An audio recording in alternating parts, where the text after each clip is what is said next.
پھر اعلیٰ حضرت فرماتے ہیں اپنے بڑوں کی عزت کرنے سے نا آپ بڑے بنیں گے، چھوٹے نہیں ہوں گے۔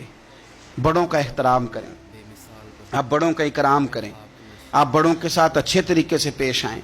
آپ فرماتے ہیں میرے رسول پاک کہتے ہیں نبی پاک صلی اللہ علیہ وسلم کے چچا کے بیٹے عبداللہ ابن عباس، حضور کے چچا کے بیٹے، اتنا بڑا خاندان تو نہیں نا ہو سکتا جتنا میرے نبی پاک کا خاندان بڑا ہے۔ حضور نے دعا دی حضرت عبداللہ ابن عباس کو، لیکن وہ شاگرد تھے حضرت زید بن ثابت کے، ان سے حدیثیں سنتے تھے۔ تو پتہ ہے اتنے بڑے خاندان کے ہونے کے باوجود حضرت زید بن ثابت استاد تھے۔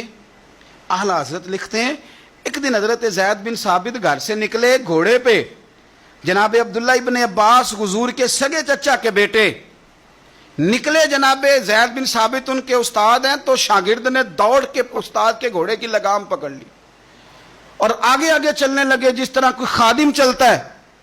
حضرت زید بن ثابت کہنے لگے جناب آپ کیا کر رہے ہیں، آپ خاندان رسول میں سے ہیں؟ تو آپ فرمانے لگے ہمیں بتایا گیا ہے کہ علماء کا ادب کرنا ہے، ہمیں سکھایا گیا ہے۔ جب یہ لفظ کہے تو حضرت زید بن ثابت رضی اللہ تعالیٰ عنہ چھلانگ لگا کے گھوڑے سے نیچے اترے اور جناب عبداللہ ابن عباس کا ہاتھ چوم کے کہنے لگے ہمیں بھی بتایا گیا ہے کہ خاندان رسول کی عزت کرنی ہے۔ ہمارے بچے نا آج کل ادب سے اس لیے خالی ہیں کہ ہم صرف اپنا ادب کراتے ہیں، اگر سب کا ادب کرائیں گے تو انشاءاللہ وہ ہمارا بھی ادب کریں گے۔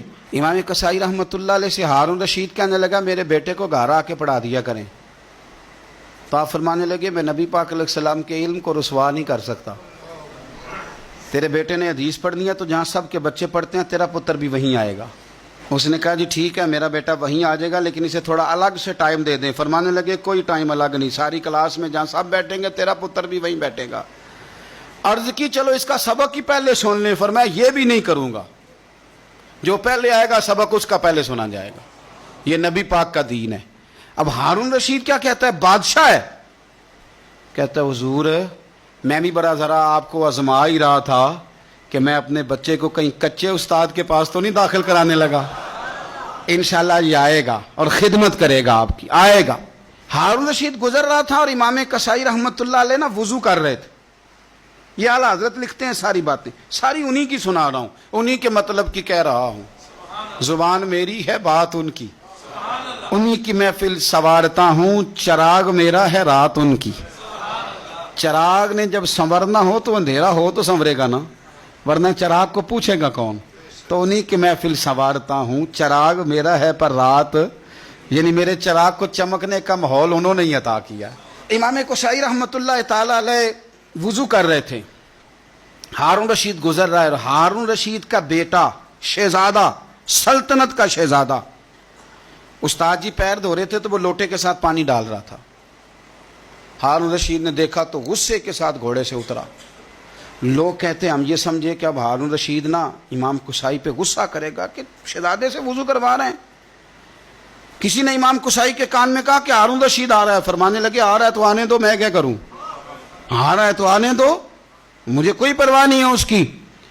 ہارون رشید قریب آیا تو غصے میں آیا اور آگے پتہ کیا کیا، زور سے اپنے بیٹے کو تھپڑ مارا، کہنے لگا رب نے تجھے دو ہاتھ دیے ہیں اور تیرے استاد جی خود پیر دھو رہے ہیں، ایک ہاتھ سے پانی ڈال دوسرے ہاتھ سے استاد کے پیر دھو، پھر تجھے پتہ چلے گا کہ میں کسی عالم کی خدمت کر رہا ہوں۔ ہاں تمنا درد دل کی ہو تو کر خدمت فقیروں کی، نہیں ملتا یہ گوہر بادشاہوں کے خزینوں میں، تو یہ کیا کر رہا۔ ہارون رشید کسی کی پرواہ نہیں کرتے تھے، لیکن کوئی عالم دربار میں آتا تو تخت پہ اٹھ کے کھڑے ہو جاتے، وزیر بھی بڑے